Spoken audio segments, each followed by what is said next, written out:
¿Sabes por qué es importante la enseñanza de la educación integral en sexualidad en el país? Porque ayuda para que adolescentes tomen decisiones informadas, asertivas y responsables sobre sus relaciones sexuales. Además, desarrolla conciencia sobre los riesgos y consecuencias de las infecciones de transmisión sexual y el VIH. La educación integral en sexualidad es una deuda y un compromiso del Estado con la niñez y la juventud salvadoreña. Esta es una campaña de Hormuza, con el apoyo del Gobierno de Navarra y Asamblea de Cooperación por la Paz. Palabras sin ataduras, palabras puntuales sobre aspectos de la realidad. Palabras sin fronteras con Enrique Argumedo, catedrático del Departamento de Ciencias Jurídicas de la UCA. Escúchalo todos los martes y jueves al finalizar los noticieros del mediodía y de la tarde. Su reprise los sábados y domingos después del noticiero vespertino. Palabras sin fronteras con Enrique Argumedo.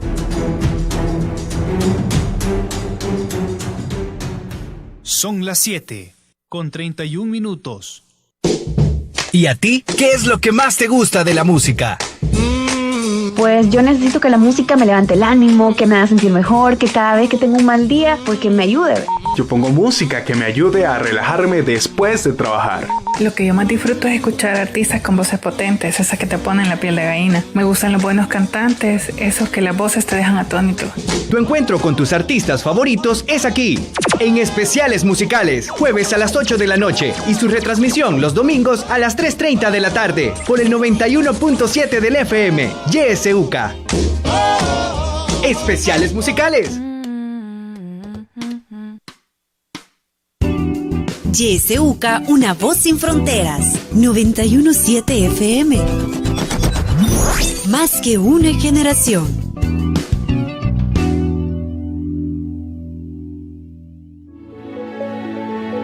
Política, economía, realidad nacional. Matinal presenta La Entrevista, un espacio de análisis y discusión producido por YSUCA.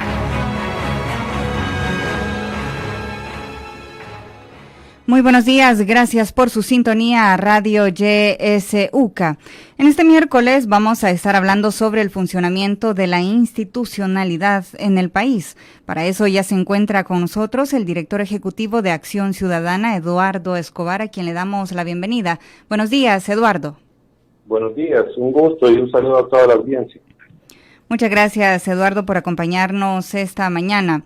Bueno, recientemente el gobierno ha implementado una serie de medidas para contener el contagio del COVID-19, específicamente en el aeropuerto San Óscar Arnulfo Romero y también en las distintas fronteras del país. Ha exigido una prueba PCR negativa de COVID-19 a todas las personas que quieran ingresar al país para evitar el contagio del virus. En materia legal, Eduardo, ¿qué ha implicado esto luego de la sentencia de la Sala de lo Constitucional en la que advertía que se certificaría a la Fiscalía General de la República si el gobierno llegaba a implementar esta medida? Bueno, yo creo que habría que partir de lo que dice la Constitución. Ese debe ser el punto de partida, sin lugar a dudas. Recordemos que nuestra Constitución establece que ninguna persona nacional de El Salvador puede ser impedida de ingresar al territorio de la República. Es decir, hay un derecho de todo salvadoreño y salvadoreña a regresar a su tierra y no tener, pues en este caso, ninguna limitación para hacerlo. Teniendo eso en cuenta, es que la Sala de lo Constitucional, en un proceso de amparo que está siguiendo, estableció esta medida cautelar donde se le advertía a las autoridades del Ejecutivo a que no podían establecer limitaciones de ingreso tanto para los nacionales como para aquellos extranjeros residentes en el país de forma definitiva. Entonces, esto lo menciono porque se tiende a creer que es una decisión antojadiza de la Sala de lo Constitucional simplemente por tratar de obstaculizar al gobierno, pero no se trata de eso, sino que se trata de un mandato constitucional que la sala debe hacer prevalecer. Y en esa medida vemos de nuevo al gobierno con una actitud de desafío, una actitud de no querer acatar las decisiones de la sala de lo constitucional, más allá del tema de que no quiera dejar ingresar a estas personas al territorio de la República, que eso es grave, no quiero ver de menos esa situación, pero también tenemos que centrarnos en ese comportamiento del Ejecutivo reiterado de desobedecer las resoluciones de la Sala de lo Constitucional. ¿Qué implicaciones tiene para el país esto, Eduardo, una desobediencia del órgano ejecutivo, en este caso, hacia la Sala de lo Constitucional? Bueno, lo podemos ver en varios planos. En el plano para los funcionarios que están desobedeciendo, y también lo podemos ver para el plano, digamos, político en general, ¿verdad? Para los funcionarios este incumplimiento puede significar diferentes tipos de responsabilidades, desde administrativas, puede tener responsabilidades patrimoniales y responsabilidades penales en caso de que se haya cometido un delito. Entonces, digamos, para los funcionarios puede repercutir en esos ámbitos el que no se cumpla una resolución de la Sala de lo Constitucional. Ya trasladándonos al ámbito macro, ¿qué es lo que afecta al país? El que el Ejecutivo tenga este comportamiento, habría que también de partir de esta idea originaria que sustenta a nuestro sistema político, y esta es el cumplimiento de la ley y las órdenes de las diferentes entidades públicas en el ámbito de sus competencias.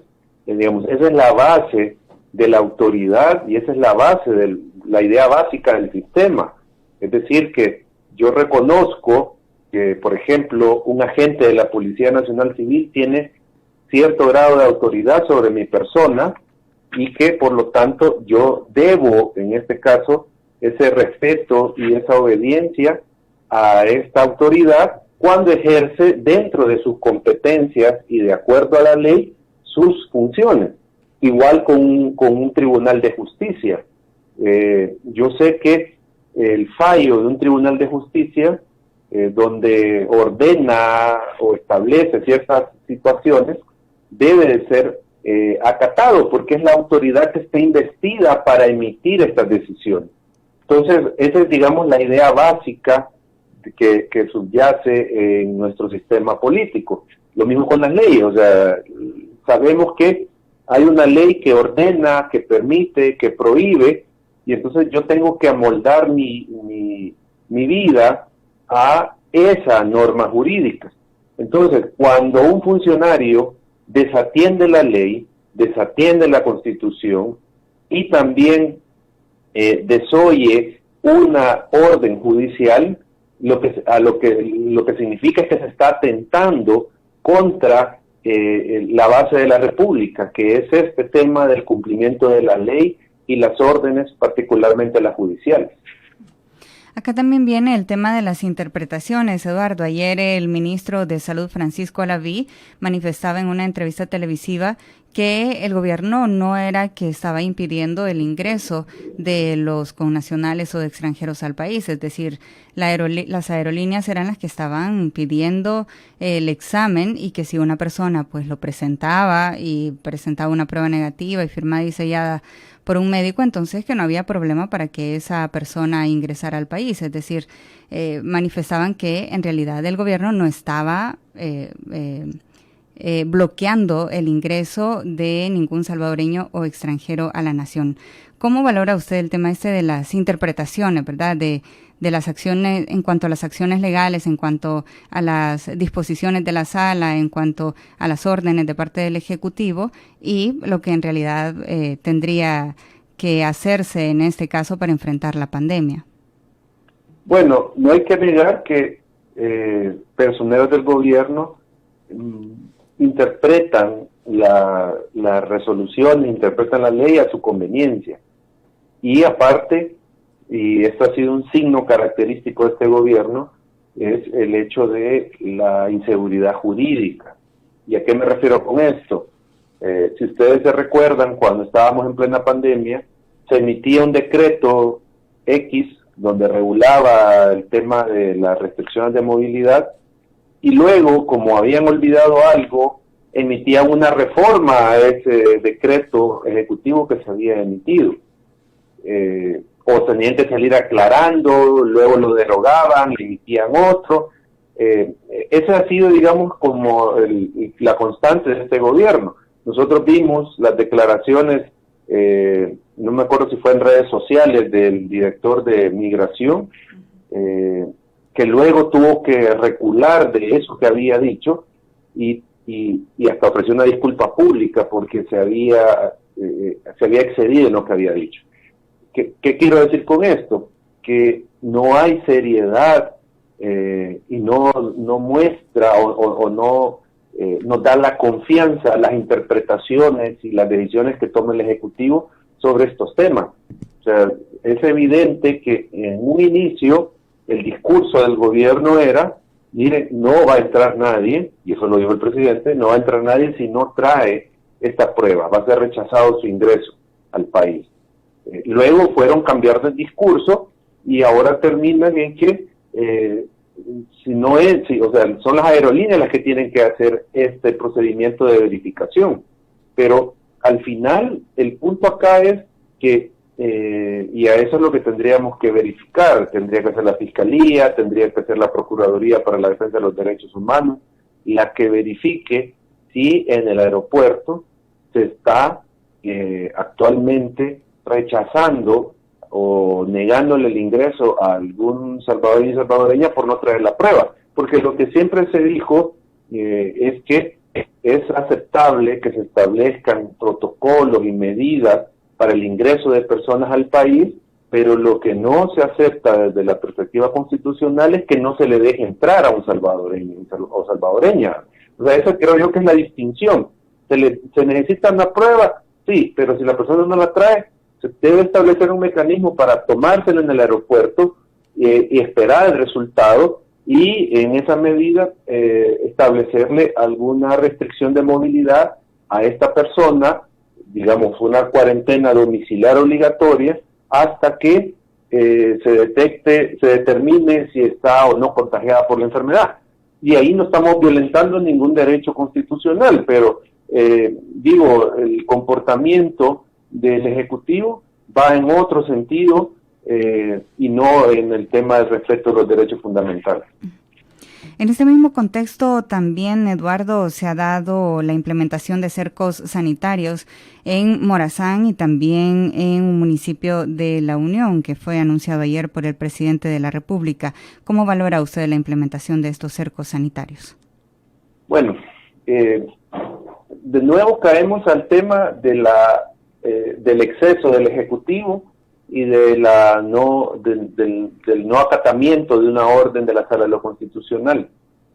La Sala, en diferentes resoluciones durante la pandemia, fue explícita en que una restricción a la movilidad o a cualquier otro derecho que afectara el núcleo del derecho debe de ser aprobado por una ley, o sea, debe ser aprobado por la Asamblea Legislativa. Y sobre todo cuando se está hablando de un régimen de excepción, debe de ser aprobado por la Asamblea Legislativa. Es decir, ya hay antecedentes suficientes para entender que una restricción total de movilidad implica un régimen de excepción que solo puede ser tomado por la Asamblea Legislativa. Están enfermas, o las que muestren síntomas, o las que están enfermas. A este tipo de personas, sin duda, se le debe restringir su movilidad a efectos de no contagiar. Pero una restricción genérica y total del derecho para todas las personas de movilizarse cae en este plano de un régimen de excepción, que no ha sido aprobado por la Asamblea Legislativa. Entonces, caemos de nuevo a este comportamiento del Ejecutivo de que no le importa los precedentes judiciales, no le importa lo que establece la Constitución y mantienen este comportamiento y esta actitud de rechazar cualquier decisión que implique limitar su rango de acción. ¿Cómo no? En este sentido también, ¿cómo valora el uso de la Fuerza Armada en esta implementación de los cercos sanitarios en estos 3 municipios, en Corinto, San Francisco Gotera y el que fue anunciado ayer por el presidente de la República en la Unión en Santa Rosa de Lima? El uso de la Fuerza Armada en esta acción que es pues puramente sanitaria. Desnaturaliza la medida. O sea, usted no necesita tener o contar con el uso de la fuerza pública a nivel de introducir a la Fuerza Armada. O sea, si estamos hablando de un cerco sanitario, quienes deben de tener el control, quienes deben, en todo caso, de procurar y establecer las medidas, los protocolos que se deben de seguir, no para todas las personas, sino que las que yo mencionaba, sintomáticas, enfermas o con sospecha a ellos, este grupo de población, se le debe de establecer esas medidas por las autoridades de salud. Obviamente pueden haber protocolos para el resto de personas para evitar que se contagien, pero no significar una restricción de movilidad. Pero son las autoridades de salud las que deberían de tener ese control, pero lo que estamos viendo es una militarización de estas regiones. O sea, ¿por qué no la Policía Nacional Civil? ¿Por qué no la policía? Es la que toma el control de estas comunidades o de estos municipios para tener, digamos, algún grado de control para que se cumplan las disposiciones que se emiten por el Ministerio de Salud, por ejemplo. Pero es la Fuerza Armada. Pero, no es nada sorprendente esto dentro del gobierno, porque nosotros tenemos un gobierno que exalta la imagen militar y que es obviamente el bastión de la gestión de este gobierno. O sea, el gobierno ha basado su poder en el ejército y en la invocación a Dios. Esa es la base del poder del Ejecutivo, del presidente de la República. Usar estas dos figuras o instituciones para legitimar su poder. Entonces, no es extraño que para este tipo de medidas sanitarias se utilice y se exhiba a las Fuerzas Armadas. Y creo que aquí también podemos llegar a otra valoración de fondo, la lamentable instrumentalización de las Fuerzas Armadas. O sea, un órgano de Estado, una institución de Estado muy cuestionada por su pasado y que se pensaba que ahora estaba subordinada al poder civil y que en este caso pues no iba a ser utilizada para fines distintos que el tema de la seguridad nacional, el tema de la soberanía, el cuidar la soberanía nacional. Entonces, estamos viendo que se está utilizando a esta institución para otras finalidades y obviamente, como digo, como parte de ese bastión del presidente para tener legitimidad. Ya que estamos hablando de las Fuerzas Armadas y de su papel en nuestro país, Eduardo, esta semana, el día lunes, se dio el bloqueo para el acceso de archivos militares sobre crímenes cometidos durante la guerra. Ya el juez de instrucción de primera instancia de San Francisco Gotera ha pedido un informe al presidente de la República, también al Ministerio de Defensa, para saber si ese bloqueo fue una orden oficial. ¿Cómo ve usted esta situación? ¿Cómo la valora? Bueno, yo creo que el caso de lo que sucedió el lunes, y lo que nos muestra es, en todo su esplendor, lo que yo mencionaba, el no sometimiento de las Fuerzas Armadas al poder civil. Y digo el poder civil en general, no al poder del presidente. sino que a las autoridades civiles, porque un juez de la República es una autoridad civil a la que le debe obediencia la Fuerza Armada, no solo el presidente de la República. Entonces, lo que pasó el lunes nos muestra cuán engañados estamos respecto a esta obediencia de las Fuerzas Armadas al Poder Civil. No es así, no es tal.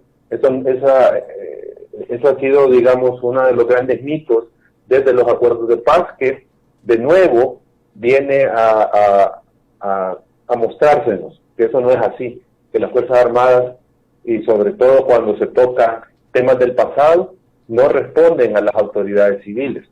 Y digo esto porque uno de los puntos que más están señalando en este momento con este caso es la promesa que hizo el presidente de la República a las víctimas del Mozote, en el sentido de abrir todo archivo militar para encontrar la verdad y atacar la impunidad que ha rodeado este caso por décadas. Entonces, de nuevo, aquí también se muestra un uso, una instrumentalización del dolor y de la sangre de la gente, utilizada por el presidente de la República, tratando de lucrarse políticamente con este caso. Porque una muestra inequívoca del compromiso con las víctimas que podría mostrar el presidente es ordenar que se abran esos archivos y que pase lo que tenga que pasar. O sea, y eso es lo que no estamos viendo. Entonces, también es lamentable que se juegue así con las víctimas, eso es por un lado, porque está por medio de la dignidad humana, y por el otro, también es preocupante lo que yo decía de la subordinación de las Fuerzas Armadas al Poder Civil. En este contexto del buen funcionamiento de la institucionalidad del país, ¿qué implica esto, Eduardo, teniendo en cuenta el pasado reciente de nuestro país? 50 años de dictaduras militares, una guerra que duró 12 años, luego tenemos en la posguerra una actuación de las Fuerzas Armadas muy beligerantes y en medio de la sociedad, a partir de las decisiones tomadas por el actual gobierno, la imponencia con la que está actuando en la actualidad y sobre todo en medio de la pandemia.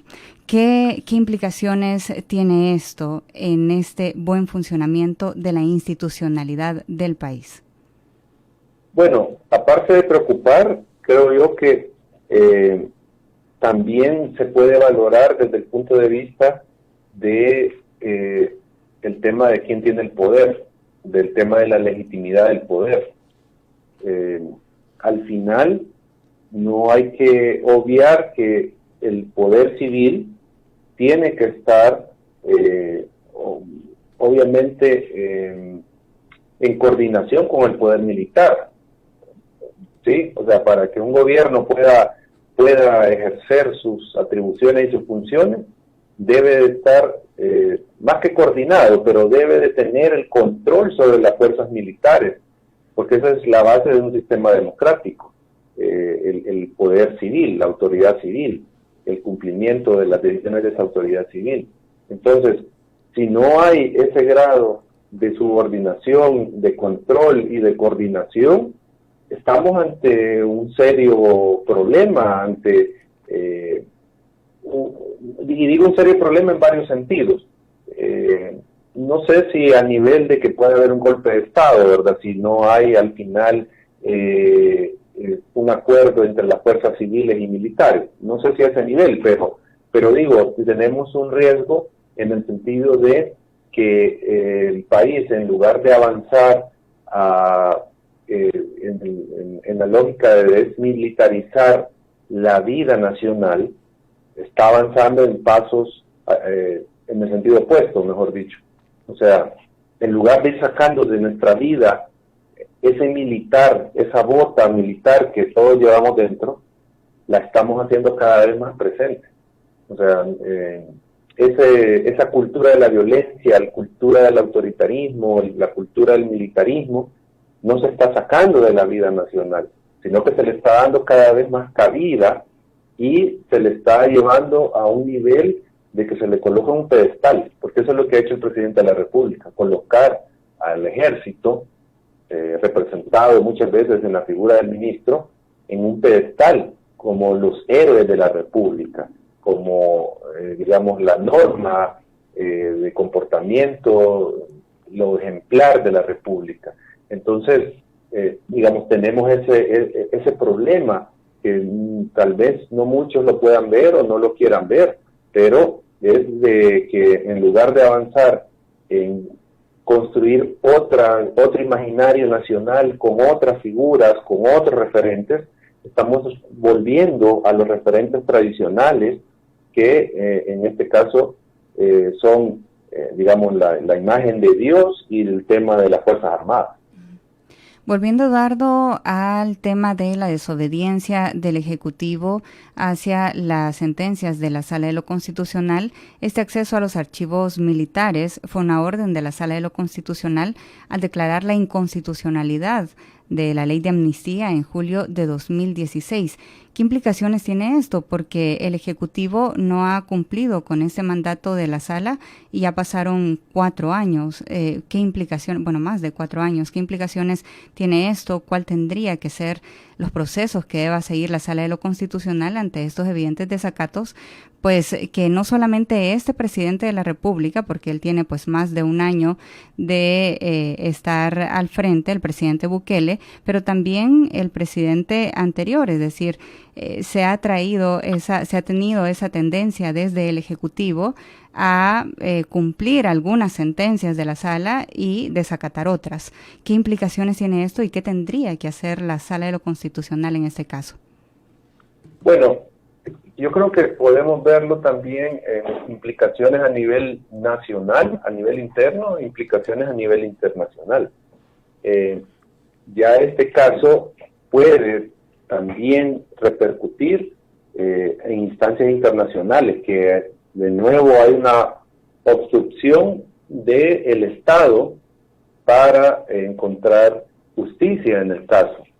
Y esto puede llevar a nuevas demandas, a nuevos procesos internacionales donde se va a determinar la responsabilidad de los agentes estatales que están, del Estado, mejor dicho, por medio de sus agentes que están obstaculizando la labor de la justicia.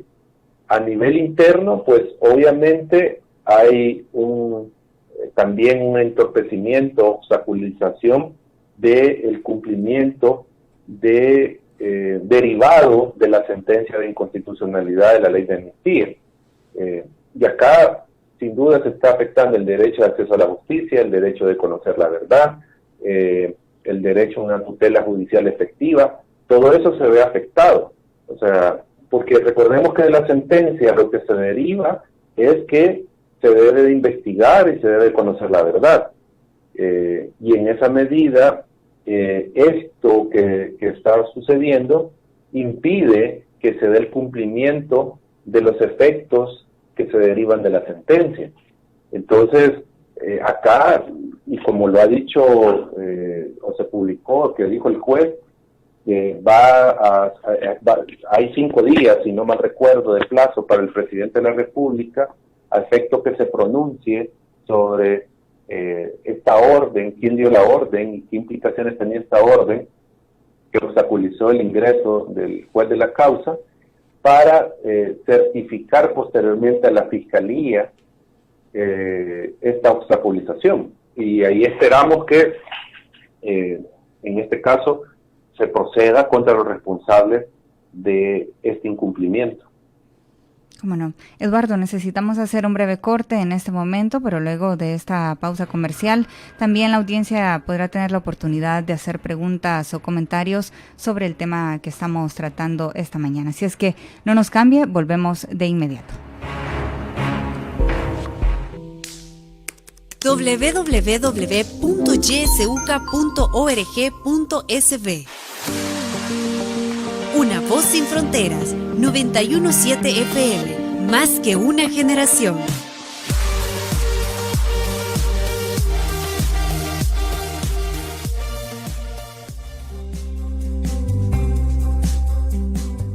No te pierdas en YSUCA la franja de la academia.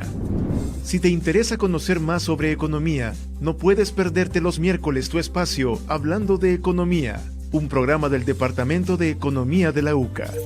Recuerda, Hablando de Economía, todos los miércoles a las 7 de la noche por YSUCA.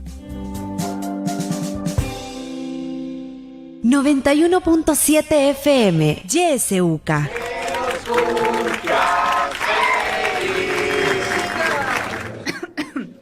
Familia, quiero decir unas palabras, por favor. Bueno, muchísimas gracias a todos por venir, por celebrar mi cumpleaños a pesar de esta pandemia. Me siento sumamente... Perdón. Como les decía, me siento sumamente agradecida con todos ustedes. Ya sabes, Julia, lo importante es que todos estemos reunidos en familia. Además, eso del COVID solo afecta a los chucos. Como vos sos bien limpio, ¿verdad, Juan? Vení mejor, dame un abrazo, Julita. Si crees que las reuniones familiares son convenientes en tiempo de pandemia, estás equivocado. Una reunión familiar o de amigos, aunque parezca inofensiva, te puede llevar al hospital. Evita reunirte con otras personas que puedan contagiarte. Te expones tú y pones en riesgo a los demás. Si te proteges tú, proteges a tu familia. YSUCA siempre con vos.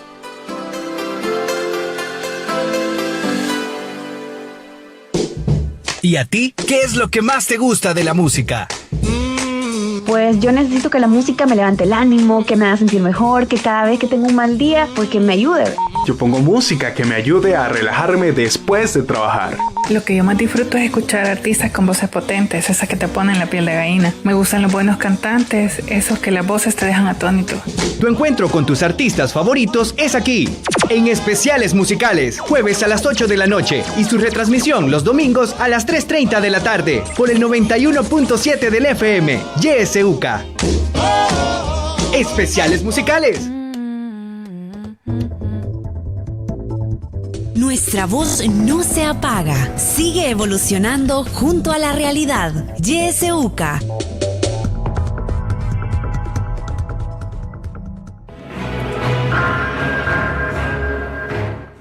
Gracias por continuar en sintonía de Radio YSUCA. Esta mañana estamos hablando sobre el funcionamiento de la institucionalidad en el país.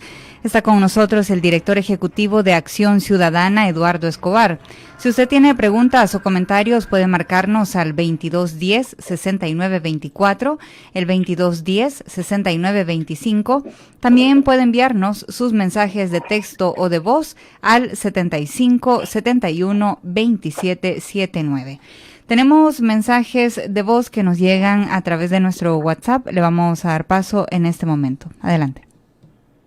Buenos días, Imelda, buenos días a su invitado y buenos días a todos los amigos y amigas que están en sintonía de YSUCA a esta hora de la mañana.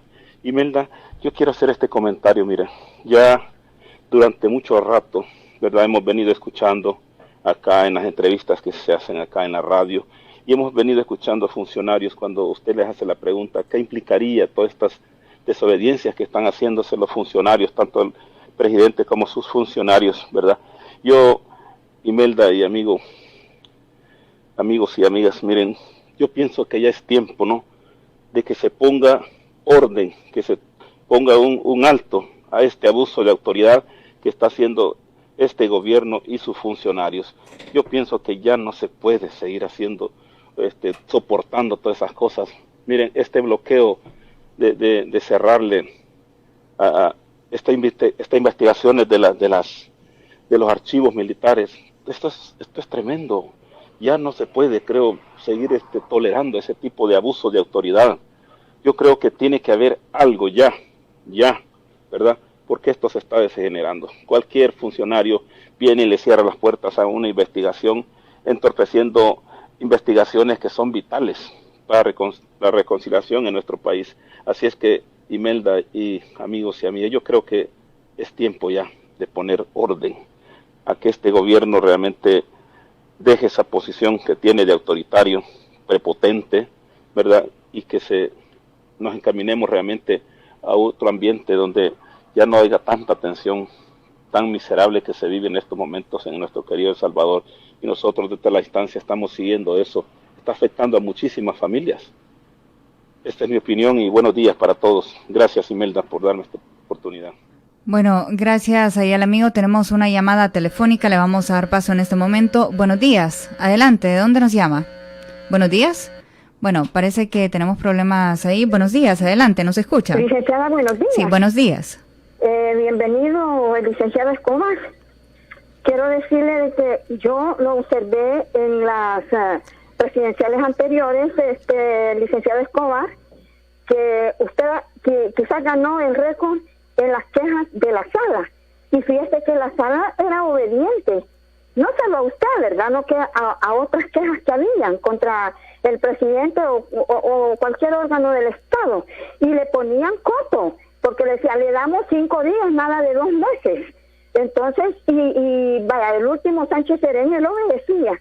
Pero este señor, yo creo que este juego de ajedrez, ya todo el órgano del Estado hurtado por este señor y la institucionalidad completa, ya están de acuerdo a que solo él mueva las piezas y que él va a ser el ganador. Yo no sé si se han convertido en mercancía, pero le voy a decir, a quien critico más es el que lleva la Biblia hecha por el hombre que se llama Constitución, es a la sala, empezando por Pineda. Pineda no hace nada y es el presidente de la Corte y es el quinto de la sala de lo constitucional. Él nunca dice nada. Yo no sé por qué lo eligen, pero los 4 que están allí, no sé si ya se vendieron o han sido tolerantes. Ya sabemos que el fiscal se ha vendido porque ahorita está haciendo juicios reciclados, no está actualizado en lo que está ocasionándonos más problemas, porque este señor presidente, fíjese que quitó la partida secreta solo para estar pidiendo miles de millones y enjaranándonos y poniéndonos por el suelo sin preocupar de en qué va a trabajar. Y el vicepresidente hay que mandarle a hacer un examen psiquiátrico porque lo ha de estar aconsejando en todo lo de la Constitución. Y le voy a decir, Eduardito, lo último, reparemos la Constitución, pero quitémosle todo lo que envuelve la corrupción y la omisión de la Fuerza Armada. Muchas gracias y Dios lo bendiga. Bueno, muchas gracias ahí a la amiga. Tenemos una llamada más, le vamos a dar paso en este momento. Buenos días, adelante, ¿de dónde nos llama? Bueno, hemos perdido ahí la comunicación, pero tenemos un mensaje de audio que nos llega a través de WhatsApp. Escuchamos en este momento. Buenos días, Yeseuca. Bonito programa. Fíjese que la verdad de que yo vi un videíto ahí, un video donde salían pues rechazando al procurador de derechos humanos y la verdad de que la cuestión del mozote que se dio fue muy cierto y eso es lo que están escondiendo ellos. Todo el que defiende los derechos humanos dicen que son de la guerrilla y estos señores no se les ha olvidado también de que siempre fueron de la Tandona y de los escuadrones de la muerte. Esos señores ya no deberían de estar así, hombre. Deberían de tener paz en su conciencia de que lo que hicieron fue muy cierto y han atacado.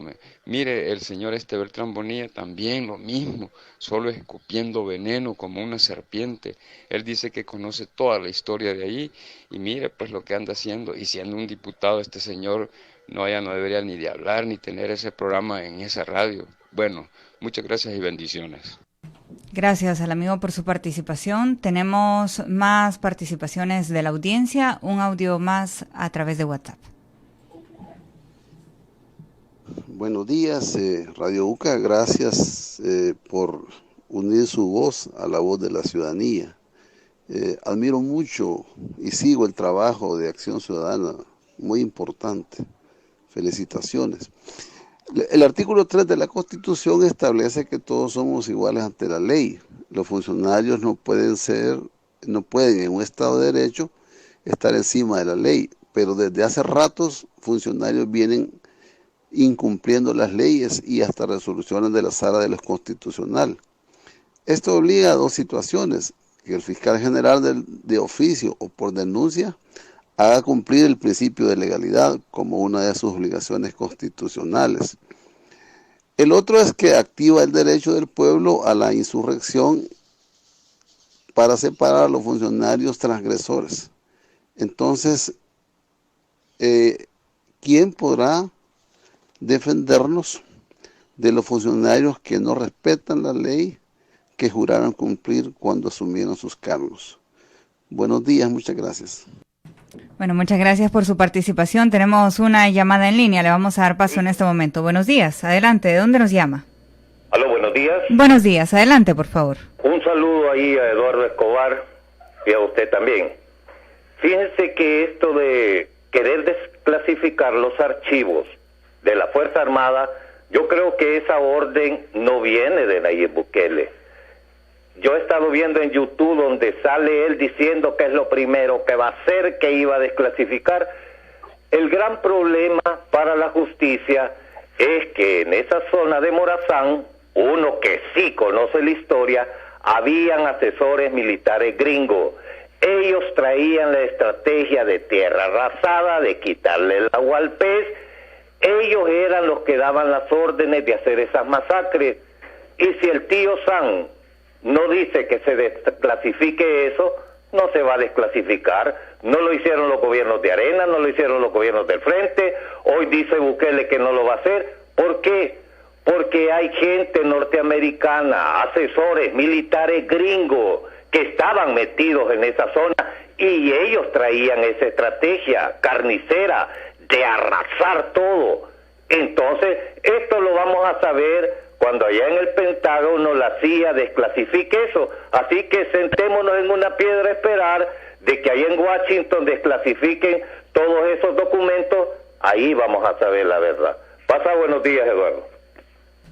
Bueno, muchas gracias al amigo por su participación. Vamos a escuchar un último mensaje que nos llega a través de WhatsApp. Buenos días, estimada Imelda. ¿Por qué hasta ahora se dan tantos baños de pureza, baños de santidad? Y cuando estuvo Sánchez Serén de presidente y desobedeció el mandato de la sala, ustedes y todos los que han llamado se quedaron callados. Bueno, muchas gracias ahí al amigo por su participación. Vamos a darle paso en este momento a Eduardo Escobar para que nos brinde sus reacciones sobre estos comentarios de los amigos oyentes. Adelante, Eduardo. Bueno, gracias por las llamadas y las preguntas y comentarios. Yo creo que en los dos primeros comentarios tenían algo en común. Llegaban al punto de las instituciones de control. El primero mencionaba que hay que hacer algo para ponerle un alto a los abusos del gobierno y el siguiente radioescucha mencionaba el tema de la sala de lo constitucional. Yo creo que acá lo fundamental son dos cosas. Uno, que la ciudadanía esté vigilante y denunciante de los abusos ante las instituciones de control, ante la sala de lo constitucional, ante el Instituto de Acceso a la Información, ante la Corte de Cuentas de la República, ante la Fiscalía. Eso creo que es un primer elemento, la ciudadanía denunciante, activa, vigilante. Y luego el tema de, y eso es lo que esperamos, y eso es el llamado que hacemos constantemente las organizaciones a las instituciones de control. Les decimos, actívense, investiguen, auditen, controlen, o sea, que no le tengan miedo al poder político del presidente de la República, que lo hagan. Y eso, digo, las organizaciones, y particularmente la nuestra, estamos en ese esfuerzo de que las instituciones de control actúen, o sea, eso. Ahora, con lo que mencionaba la tercera llamada, si no mal recuerdo, que el presidente Sánchez Serén también hizo lo mismo. Sin duda, el poder político, cuando se habla del tema del conflicto armado y de las responsabilidades por los crímenes de guerra, el poder político en general, del color que sea, del bando que sea, no quiere aceptar su responsabilidad, evita hablar del tema y genera impunidad. Porque como bien lo dijo el amigo, el gobierno anterior también prohibió una diligencia del Instituto de Acceso a la Información para acceder a verificar la existencia de estos archivos. O sea, esto no es nuevo. O sea, y así podemos comenzar a hablar hacia atrás de lo que los gobiernos anteriores han hecho para encubrir que se conozca la verdad del tema. Pero digo, este es un comportamiento recurrente del poder político de todo el espectro ideológico. O sea, esto no es exclusivo ni del FMLN ni de Bukele, no, esto es cualquier político, casi cualquier político está en esa lógica. Lo otro, gracias por las felicitaciones por Acción Ciudadana, y con lo que decía, yo creo que antes de hablar del derecho de insurrección, porque sí, eso es palabras mayores, ¿verdad? Y es más delicado, creo yo que habría que activar los controles, como yo decía al inicio, que establece la ley y la Constitución para, en este caso, controlar y encauzar el comportamiento de los funcionarios dentro de los márgenes constitucionales. Y acá, pues, como decía, utilizando las instancias legales, las instituciones de control, la Corte de Cuentas, Fiscalía, Sala de lo Constitucional, y dejando como último recurso, pues, el tema de los antejuicios, ¿verdad? Iniciar antejuicios contra los funcionarios en caso de recurrir a actuaciones ilegales que contrarían la Constitución, ¿verdad? Antes de llegar a un tema de siquiera mencionar el tema de la insurrección, que yo creo que ese tema, o pensar en eso, debería estar, digamos, desterrado de nuestra idea de tratar de construir democracia. Pero este tipo de situaciones que estamos viviendo, pues revive el debate y sale de nuevo el tema de la insurrección, porque ustedes ven en democracias más desarrolladas y consolidadas donde no se habla del tema de que el pueblo le va a dar un golpe de Estado al gobierno, no se habla de esto. Entonces, por eso creo yo que lo que nos toca como sociedad es desarrollar, tratar de mejorar los controles de los órganos de Estado para que todo funcionario esté conforme, su actuación esté conforme a la Constitución. El otro tema del rol de los Estados Unidos. Yo creo que ha habido un cambio en la política y en la forma de ver el conflicto armado y la participación de los Estados Unidos, ¿verdad? O sea, habría que ver acá cuánto puede tener de influencia este tema y la influencia de Estados Unidos en la decisión del presidente. Obviamente usted va a encontrar en Estados Unidos sectores que han evolucionado y que le dicen, no, hay que conocer la verdad de los hechos, y obviamente hay resistencias todavía, ¿verdad? Habría que ver, como digo, qué corriente de esta pesa más o influye más en el gobierno de la República actual. Y lo último, lo que decía el radio oyente, de que no se dijo nada cuando Sánchez Serén impidió la entrada del Instituto de Acceso a la Información. Yo creo que aquí lo que queda es invitar al amigo a que vaya a revisar declaraciones, que vaya a revisar pronunciamientos que diferentes organizaciones de sociedad civil se hicieron en su momento ante esa situación, que no es diferente a lo que está pasando ahora. O sea, no es diferente, es la misma. Entonces, para que se informe el ciudadano de qué fue lo que se dijo, del rechazo que hubo en ese momento a esa medida, y que ahora que él compruebe eso, le exija a este gobierno que desista de esta actitud que va en contra de la justicia. Bueno. También se mencionaba el tema, Eduardo, de las reformas a la Constitución de la República que se ha planteado desde el gobierno. No se ha dado detalles sobre cuáles serían los temas en los cuales se reformaría, pero se ha dicho que se haría una revisión completa de la Constitución de la República. ¿Cómo ve usted esta situación en el escenario actual del país? Bueno, hay que reconocer que algunos de los aspectos de la Constitución nos muestran una necesidad de generar una discusión sobre la conveniencia o no de su reforma. Voy a citar un caso muy puntual. La elección de los magistrados de la Corte de Cuentas de la República, según la Constitución, se da por mayoría simple. ¿Y esto qué significa? Que una correlación legislativa puede tener el control de la elección de la Corte de Cuentas. Es decir, 2 partidos políticos que sumen entre los 2 43 votos pueden tener la elección controlada. Entonces, si nosotros decimos, bueno, hay que trasladar y hay que ampliar el proceso de elección, el número de diputados que se necesitan para generar mayor legitimidad, ampliar la participación en la toma de esta decisión de todas las fuerzas políticas, tenemos que llevar entonces la elección a mayoría calificada, los 56. Entonces, ahí necesitamos una reforma constitucional para eso, porque el texto no da para una interpretación diferente. Digo esto porque creo que hay que reconocer que hay cosas puntuales que se deben de reformar, al menos discutir su reforma.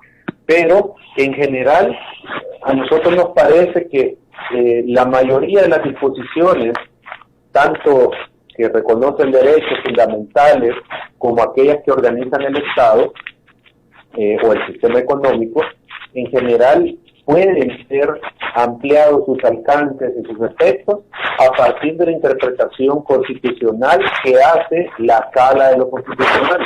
Porque esta es una forma de cambio constitucional sin tocar el texto.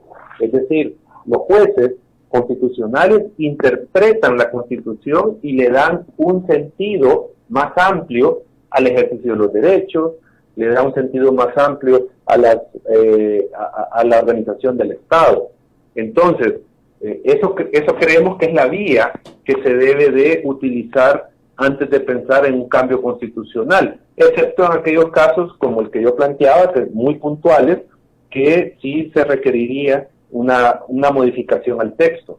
Entonces, para nosotros esa tendría que ser la vía, una combinación desde el punto de vista de usar al Tribunal Constitucional para la interpretación y reformar aspectos muy puntuales que el texto no permite interpretar de otra manera. Y aquí viene el ejemplo, por ejemplo, de la Ley de Acceso a la Información, con el tema del derecho de acceso a la información.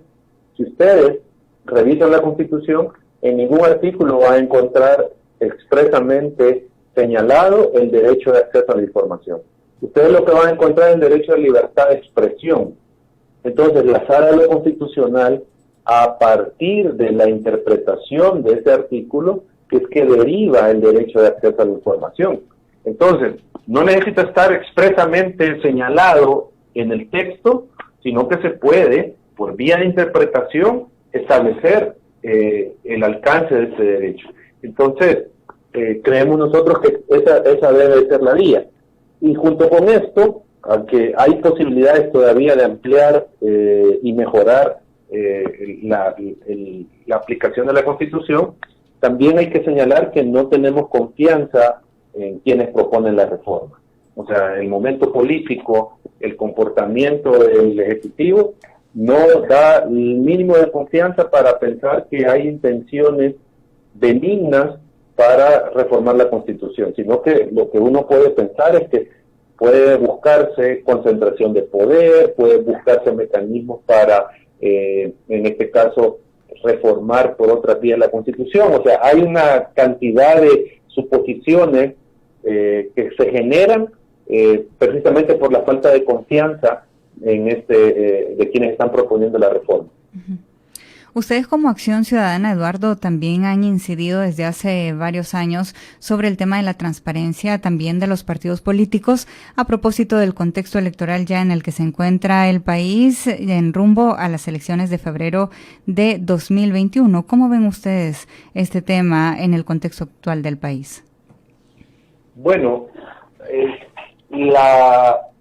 los partidos políticos en general han dado avances significativos en materia de abrir sus finanzas, abrir sus cuentas, en conocer quiénes están financiándolos, en conocer un poco en qué están gastando el dinero. Obviamente, pese a esos avances, todavía falta un camino por recorrer.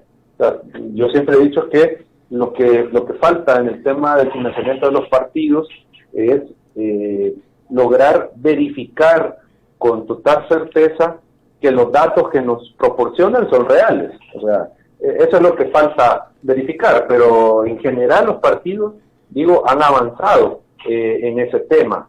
Donde hay todavía un camino que no se ha recorrido, y que eso es, a nuestro juicio, el siguiente desafío, y que pone vulnerable a nuestro sistema democrático, es el tema de la rendición de cuentas de los candidatos y candidatas. O sea, las candidaturas no están obligadas a rendir cuentas. Es decir, un partido puede recibir 10 millones de dólares para una campaña electoral y puede declarar quiénes fueron los que entregaron los 10 millones y puede decir, esto se ha gastado en esto, aquí está el detalle de los gastos. Pero, pregunto, ¿se puede conocer y están obligados los candidatos o candidatas a revelar quién les financió esa campaña? No están obligados. Entonces, ¿cuál es el problema que nosotros advertimos? Que al no haber esta obligación de transparencia para las candidaturas, esta puede ser la vía por donde el dinero ingrese para financiar campañas, con las consecuencias que eso tiene. Puede ser dinero ilícito, puede ser dinero que, si bien es lícito, pero significa un compromiso para el futuro funcionario. Entonces, ese es un riesgo grande, y ahora que venimos a esta elección legislativa, donde está en juego la mayoría, o sea, si un partido va a tener mayoría o no, o si la oposición va a lograr controlar la asamblea, el tema del financiamiento se vuelve todavía un tema de mayor relevancia, porque, como se dice, se va a poner toda la carne en el asador, y entonces se necesita, o se va a necesitar de todos los recursos que se puedan obtener para lograr o la mayoría que quiere el partido del presidente, o que la asamblea, la oposición logre controlar la asamblea. Entonces ahí puede haber una danza importante de millones de dólares para asegurar el control de la asamblea legislativa, y por eso es que se vuelve más importante el tema del control del financiamiento, ya no solo de los partidos, sino que de las candidaturas. Eduardo, ya para ir finalizando esta entrevista, en la coyuntura actual del país, ¿qué se requiere para un buen funcionamiento de la institucionalidad en el país?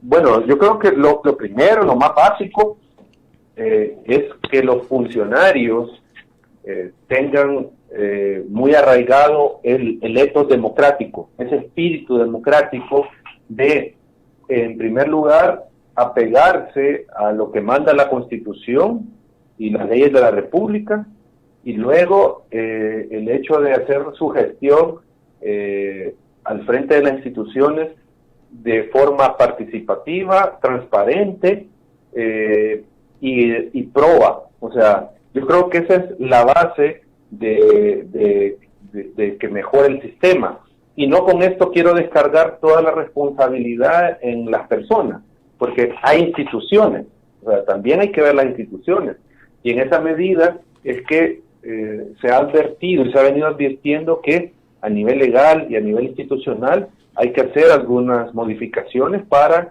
establecer estructuras jurídico-políticas que permitan un mejor funcionamiento del Estado. Entonces, creo que es una combinación de ambos, tanto el tener a personas adecuadas al frente de las instituciones, como hacer estos ajustes a la institucionalidad para que pueda funcionar mejor. Bueno, Eduardo, muchísimas gracias por habernos acompañado esta mañana en este espacio de la entrevista. Lastimosamente se nos ha terminado el tiempo, pero en otra ocasión vamos a seguir hablando sobre este tema tan importante para la nación. No, con gusto y siempre a las órdenes. Bueno, muchísimas gracias. Gracias también a todas las personas que se mantuvieron en sintonía de este espacio de la entrevista. Mañana siempre la cita a las 7:30 de la mañana. Buenos días. Esta fue la entrevista en La Matinal. Te invitamos a que no te pierdas nuestra próxima emisión.